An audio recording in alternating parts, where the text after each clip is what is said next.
두려움을 없애려고 애쓸수록 오히려 더 불안해지는 이유 생각해 본 적 있나요?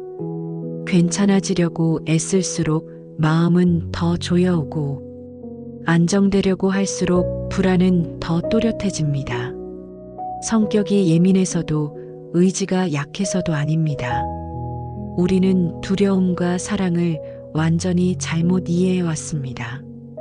그리고 그 역할을 다시 보게 되는 순간 삶의 주도권은 조용히 내 자리로 돌아옵니다.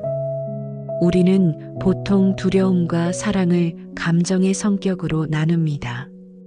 두려움은 불편한 감정, 사랑은 편안한 감정이라고. 그래서 두려움이 올라오면 이건 잘못된 상태라고 느끼고, 사랑이 느껴지면 이 상태를 유지해야 한다고 생각합니다.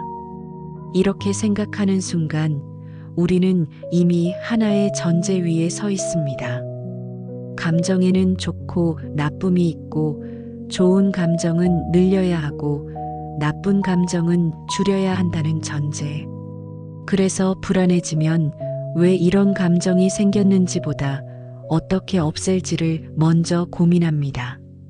명상이나 마음 다잡기처럼 감정을 직접 조절하려고 합니다. 하지만 이렇게 애쓸수록 두려움은 사라지지 않고 오히려 더 자주 다른 모습으로 나타납니다. 이 지점에서 많은 사람들이 자기 자신을 탓합니다. 하지만 여기에는 전혀 다른 이유가 있습니다. 두려움과 사랑은 감정의 종류가 아니라 존재가 반응하는 방식이기 때문입니다.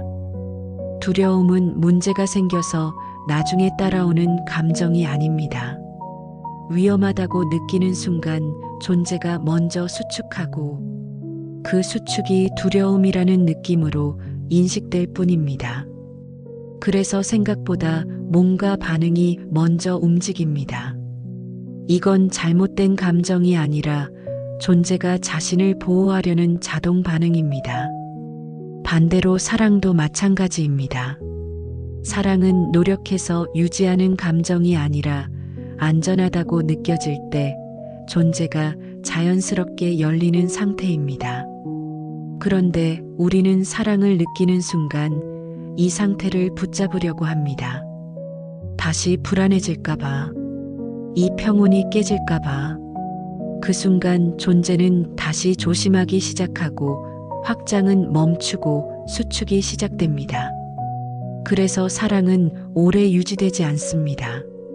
문제는 사랑이 약해서가 아니라 붙잡으려는 순간 이미 기능이 바뀌었기 때문입니다. 이걸 이해하지 못하면 아무리 마음을 다스려도 패턴은 반복됩니다. 두려움은 없애려 할수록 더 집요해지고 사랑은 유지하려 할수록 더 빨리 사라집니다. 이건 노력의 문제가 아니라 이해의 문제입니다. 두려움과 사랑을 감정으로만 보면 우리는 계속 조절하려고만 합니다. 하지만 그것들을 존재가 작동하는 서로 다른 기능으로 보면 접근 자체가 달라집니다. 없애거나 붙잡는 대신 지금 어떤 기능이 작동하고 있는지를 보게 됩니다. 그리고 그 순간 같은 상황에서도 반응은 달라지기 시작합니다. 이게 패턴이 바뀌는 지점입니다. 두려움은 인간의 결함이 아닙니다. 잘못 만들어진 감정도 아닙니다. 두려움은 정확한 목적을 가지고 설계된 기능입니다. 존재의 본질은 안정이고 충만함입니다. 본래의 존재에는 위험도 결핍도 흔들림도 없습니다. 하지만 늘 안정한 상태에서는 그 안정함을 느낄 수 없습니다. 항상 충만하면 충만하다는 감각도 생기지 않습니다. 느껴지지 않는 상태는 인식되지 않습니다. 그래서 존재는 스스로를 인식하기 위해 대조를 엽니다. 안정을 느끼기 위해 불안한 장면을 열고 충만함을 느끼기 위해 결핍의 감각을 허용합니다. 이때 가장 즉각적으로 작동하는 장치가 두려움입니다. 두려움은 존재가 위험해졌기 때문에 생기는 것이 아닙니다. 존재가 자기 자신을 몸이나 역할이나 상황과 동일시할 때 정확히 작동합니다. 내가 나를 이 몸이라고 믿을 때, 성과나 돈이라고 착각할 때, 관계 속 이미지라고 붙잡을 때, 그 순간 두려움은 반드시 켜집니다. 두려움은 이렇게 말합니다. 지금 너는 너 자신 전체가 아니라 일부에 서 있다. 그래서 두려움은 경고가 아니라 알림입니다. 잘못 가고 있다는 신호가 아니라 잘못 서 있다는 신호입니다. 이걸 이해하지 못하면 사람은 두려움을 적처럼 대합니다. 없애려 하고, 누르려 하고, 통제하려 합니다. 하지만 두려움은 사라지지 않습니다. 불안을 다스리면 짜증으로 나타나고, 화를 누르면 통제로 바뀌고, 통제를 놓으면 무기력으로 가라앉습니다. 아무리 노력해도 왜 계속 같은 상태로 되돌아올까요? 문제는 마음 공부가 부족해서도 의지가 약해서도 아닙니다. 두려움은 감정으로 처리되도록 만들어진 기능이 아니기 때문입니다. 사람은 언제 두려움을 느낄까요? 상황이 나빠서가 아니라 그 상황을 나 자신이라고 착각할 때입니다.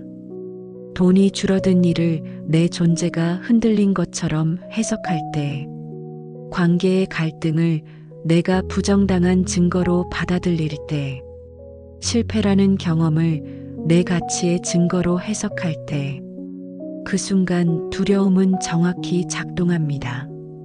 존재는 자기 자신을 조건 위에 올려두는 순간을 놓치지 않기 때문입니다. 그래서 두려움은 다시 말합니다. 지금 너는 역할 위에 서 있다. 상황 위에 서 있다. 이미지 위에 서 있다. 이 신호를 감정으로만 처리하면 사람은 계속 같은 방식으로 반응하게 됩니다. 사람들은 생각을 고치고 마음을 다잡고 다음엔 흔들리지 않겠다고 다짐합니다. 하지만 보고 있는 위치는 그대로이기 때문에 두려움은 다른 형태로 다시 나타납니다. 불안을 눌렀더니 짜증이 되고, 짜증을 참았더니 통제가 되고, 통제를 놓았더니 무기력이 됩니다. 두려움은 사라지지 않은 게 아니라 아직 자기 역할을 끝내지 못한 것입니다.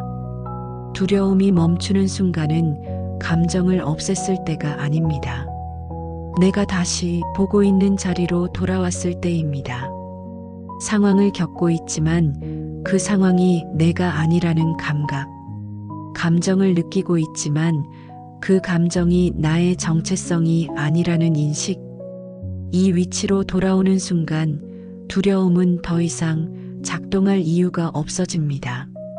왜냐하면 두려움은 잘못 서 있는 상태에서만 작동하도록 설계된 기능이기 때문입니다. 그래서 두려움은 극복의 대상이 아니라 귀환을 유도하는 장치입니다. 이걸 이해하지 못하면 사람은 평생 감정만 바꾸려고 애씁니다. 하지만 이 구조가 보이기 시작하면 두려움은 더 이상 적이 아닙니다. 그렇다면 사랑은 어떨까요? 많은 사람들은 사랑을 유지해야 하는 감정이라고 생각합니다. 관계 속에서 실망시키지 않기 위해, 버림받지 않기 위해 조심하기 시작합니다. 하지만 그 순간부터 사랑은 흐름이 아니라 관리해야 할 상태가 됩니다. 관계 속 역할 위에서 좋은 사람, 사랑받아야 할 사람, 지켜야 할 이미지가 생기고 사랑은 느껴지는 상태가 아니라 유지해야 할 과제가 됩니다. 그래서 사랑은 잡으려 하면 약해지고 확인하려 하면 흔들립니다. 사랑은 붙잡을수록 커지는 감정이 아니기 때문입니다. 사랑은 존재가 자기 자신과 일치해 있을 때 이유 없이 느껴지는 상태입니다. 그래서 사랑의 역할은 사람을 붙잡는 데 있지 않습니다.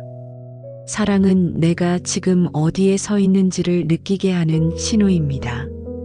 사랑이 느껴질 때 나는 나 자신과 정렬되어 있고, 사랑이 사라진 것처럼 느껴질 때 사랑이 없어진 게 아니라 내가 잠시 나 자신이 아닌 자리에 서 있었을 뿐입니다.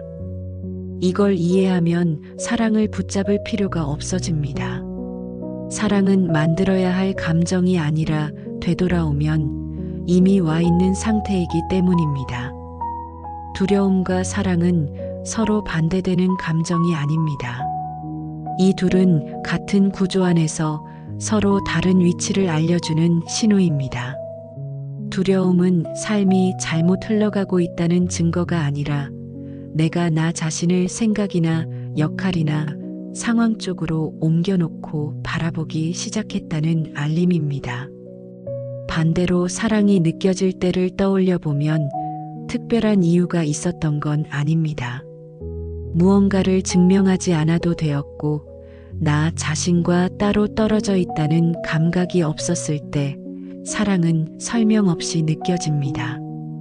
그래서 두려움과 사랑의 차이는 감정의 종류가 아니라 내가 서 있는 위치의 차이입니다.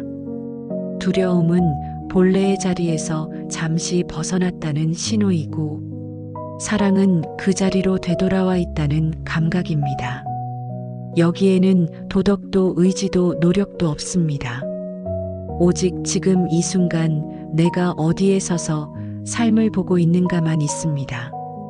이걸 이해하는 순간 두려움은 없애야 할 감정이 아니라 돌아갈 방향을 알려주는 표시가 되고, 사랑은 붙잡아야 할 상태가 아니라 이미 돌아와 있을 때 자연스럽게 느껴지는 감각이 됩니다. 이게 두려움과 사랑이 우리 삶에서 작동하는 방식입니다. 두려움이 올라올 때 이렇게 한 번만 바라보세요. 문제가 생긴 게 아니라 내가 잠시 어디에 서서 보고 있었는지를 확인하라는 신호일지도 모릅니다. 그리고 사랑이 느껴질 때 굳이 붙잡지 않아도 됩니다. 그건 이미 제자리에 서 있다는 감각이니까요. 이 관점이 오늘 마음 어딘가에 조금이라도 남았다면 구독해두고 이 이야기가 필요할 것 같은 사람과 함께 나눠도 좋겠습니다. 존재의 자리는 혼자서만 유지할 필요는 없으니까요.